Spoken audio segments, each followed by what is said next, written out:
चलिए अब हमारा पैनल तैयार है, उनसे बातचीत करेंगे और ट्रेड्स लेंगे। आप सभी को गुड आफ्टरनून। गाबा सर बताइए, इस समय टफ मार्केट, ट्रेड क्या लेंगे आप? Very tough market. Good afternoon to you. I think मैं शॉर्ट लूंगा। स्टॉक का नाम है एसबीआई। थोड़ा स्ट्रेच है इसलिए शॉर्ट है, वीकनेस नहीं है लेकिन प्रॉफिट बुकिंग है। ट्रेड करा है 998 पर, 1000 ब्रेक कर लिया। अब लगाएंगे स्टॉप उसके ऊपर 1005 का, ज्यादा नहीं, करीब 7 रुपए का स्टॉप हुआ। डाउनसाइड ओपन हो सकती है करीब 990 की, 990, यस 990 और स्लाइटली अराउंड 990। तो मेरे ख्याल से 990 रीजनेबल टारगेट है। SBI short.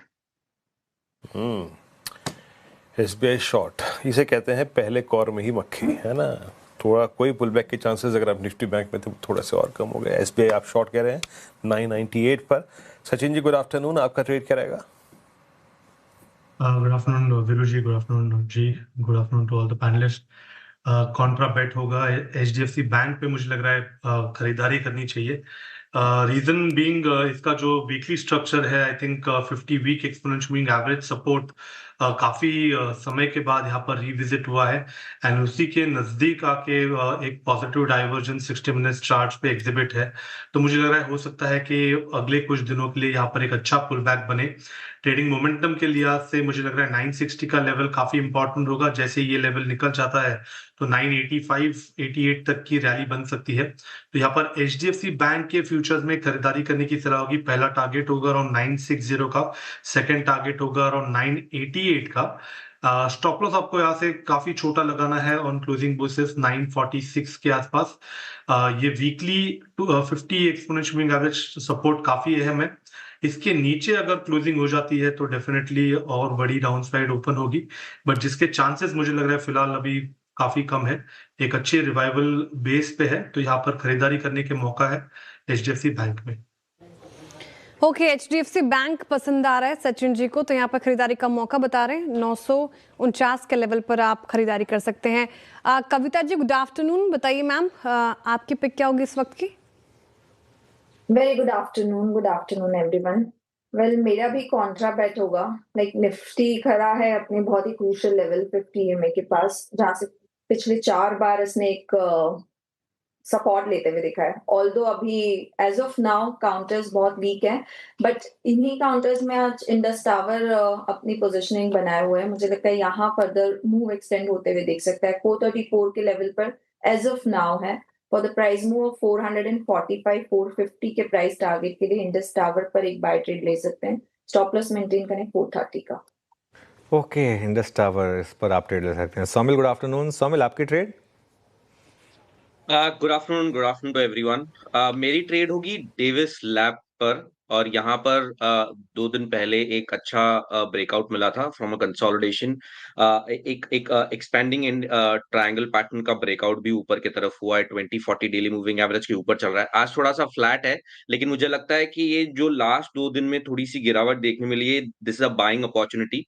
और यहाँ पर एक स्टॉप लॉस रख सकते हैं 6445 पर, और ऊपर में मुझे लगता है कि द टारगेट वुड बी 7000, और उसके ऊपर भी जा सकता है क्योंकि ये एक मुझे लगता है कि अच्छा मीडियम टर्म का ब्रेकआउट है। तो 7000 प्लस के टारगेट्स रहेंगे, ट्रेल करके चलिएगा स्टॉप लॉस को। ओके, दिवीज लैब बाय आपका 6631 पर। मानस गुड आफ्टरनून, आपका trade? Good afternoon Virendra ji. तो देखिए आईआरसीटीसी पे मेरा ध्यान है। आईआरसीटीसी एक बहुत ही अहम सपोर्ट के पास ट्रेड कर रहा है। स्ट्रक्चर वीक है। अगर 655 के लेवल्स ब्रेक हो गए तो शायद नीचे की तरफ 40 रुपए का डाउन साइड और खुल सकता है। तो आईआरसीटीसी के फ्यूचर में बिकवाली करने का ट्रेड लेना है। 666 का स्टॉप लॉस लगाएंगे। 640 तक के टारगेट पॉसिबल है आईआरसीटीसी के फ्यूचर में। चाहे तो 660 वाला पुट ऑप्शन ले ले। 15-16 रुपए के आसपास ये ऑप्शन ट्रेड हो रहा है। 11 रुपए का स्टॉप लॉस लगा ले। 25 रुपए तक के टारगेट्स पॉसिबल है। ओके, आईआरसीटीसी यहाँ पर बिकवाली की राय मानस जी की तरफ से आती है। अच्छा, टेक्निकल कॉल्स पूरे हो गए हैं और 2 सेल साइड की कॉल आई है और 3 बाई साइड की कॉल्स आई है। एक रिकैप आपके लिए लेकर आते हैं। गाबा सर ने एसबीआई को शॉर्ट करने की बात कही है और 990 के नीचे के टारगेट देख रहे वो 1005 का स्टॉप लॉस लगाने को कहा है। सचिन जी कह रहे हैं एचडीएफसी के फ्यूचर में खरीदारी कर सकते हैं। यहाँ पर दमखम नजर आ रहा है, इसलिए 988 तक के टारगेट देख रहे हैं वो। 946 का आपको लगाना है स्टॉप लॉस। और कविता जी कह रही है इंडस स्टार यहाँ से बेहतर परफॉर्मेंस दिखा सकता है। स्टॉक में एक अच्छा मोमेंटम भी है आज के सत्र में, तो 450 450 तक के टारगेट एक्सपेक्टेड हैं, 430 का आप स्टॉप लॉस लगाइए। सोमिल जी ने डिविस लैब पर दाव लगाया है और कह रहे हैं कि स्टॉक अभी जिन स्तरों पर है यहाँ पर खरीदारी की जा सकती है। 7000 प्लस के टारगेट हैं, 6445 का स्टॉप लॉस लगाना है। मानस जी कह रहे हैं कि IRCTC यहाँ सर थोड़ा गिर सकता है, इसलिए यहाँ पर बिकवाली कीजिए। 640 के नीचे के टारगेट आप एक्सपेक्ट कर सकते हैं, 666 का स्टॉप लॉस मेंटेन करना है। लेकिन ऐसे बाजार में आपका इन्वेस्टमेंट आइडिया क्या हो? क्या लंबी अवधि में आपके पैसे बनेंगे? अगर हाँ तो कहाँ बनेंगे? ये आशीष चतुर्मूर्ति जी से जान लेते हैं। आशीष जी, गुड आफ्टरनून और स्वागत है आप कार्यक्रम में। बताइए सर, ऐसे मार्केट में कहाँ पैसे बनवाएंगे आप? Good afternoon Shreya, good afternoon Manoj. तो देखिए, मेरे हिसाब से जो डिफेंस पैक है वो काफ़ी इंटरेस्टिंग लगता है। प्राइवेट बैंक्स के अंदर में एक अच्छी री रेटिंग होती हुई नजर आ रही है, तो वो एक स्पेस है जहाँ पे काफ़ी एक अच्छे ट्रेंड बन रहे हैं। तो मुझे लगता है कि डिफेंस, फाइनेंशियल्स, NBFCs, ये जो स्पेस है ये हमें काफ़ी इंटरेस्टिंग लगते हैं।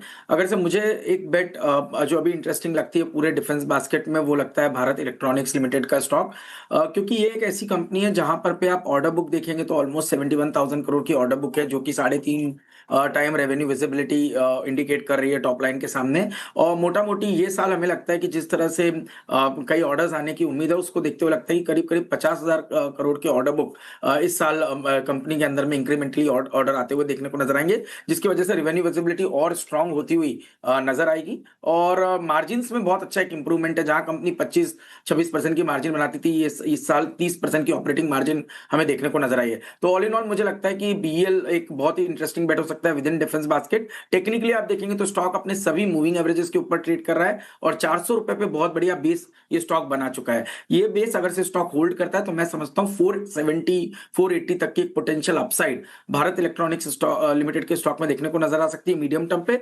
लॉन्गर टर्म में हमारे टारगेट्स उससे भी थोड़े ऊपर है, तो मुझे लगता है कि एक मीडियम टू लॉन्ग टर्म बेट के हिसाब से ये एक अच्छा स्टॉक साबित हो सकता है। ओके, चलिए मीनवाइल जो हल्की से रिकवरी आ रही थी, अब देखते हैं वो टिकेगी या नहीं, क्योंकि हम लो 25,884 तक गए, वहाँ से थोड़ी रिकवरी है।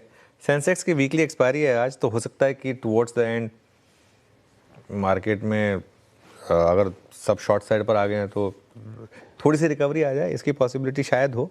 लेकिन जो भी है, दिक्कत तो काफ़ी है यहाँ पर। आशीष, गुड आफ्टरनून। आशीष, रिलायंस में जो गिरावट आई है, इसे कैसे देख रहे हैं आप और क्या अप्रोच होगी यहाँ पर अब? नहीं, देखिए, रिलायंस में जो गिरावट है ऑब्वियसली काफी स्टीप हमें पिछले 3-4 दिनों में देखने को नजर आई है। और मुझे लगता है कि इस तरह के जो गिरावट होती है वो एक जनरली हमने large cap good quality stocks में जब हम ऐसी गिरावट देखते हैं तो ये एक अच्छी अपॉर्चुनिटी क्रिएट करता है। मेरे हिसाब से 200 डे मूविंग एवरेज को स्टॉक अप्रोच कर रहा है, विच इज क्लोज टू 1440, 1430। मेरे हिसाब से वहां पर पे रिस्क रिवॉर्ड फेवरेबल हो जाएगा। अब जहां तक के अर्निंग ग्रोथ का मानना है, तो हमारा मानना है कि रिफाइनिंग मार्जिन जो है वो काफी इंप्रूव होती हुई नजर आ रही है, तो वहां से नंबर्स काफी पॉजिटिव आएंगे। और साथ ही साथ जिस तरह से जो न्यू एज जो काफी बिजनेसेस हैं, जो जब ये डीमर्ज होगा या लिस्टिंग आएगी, तो मुझे लगता है एक वैल्यू अनलॉकिंग शुरू होगी। तो मैं समझता हूँ इस गिरावट को एक बाय एंड डिप के तौर पर हमें देखना चाहिए, और 1430-40 एक अट्रैक्टिव एरिया होगा जहां पर पे एक लॉन्ग पोजीशंस के बारे में सोचा जा सकता है।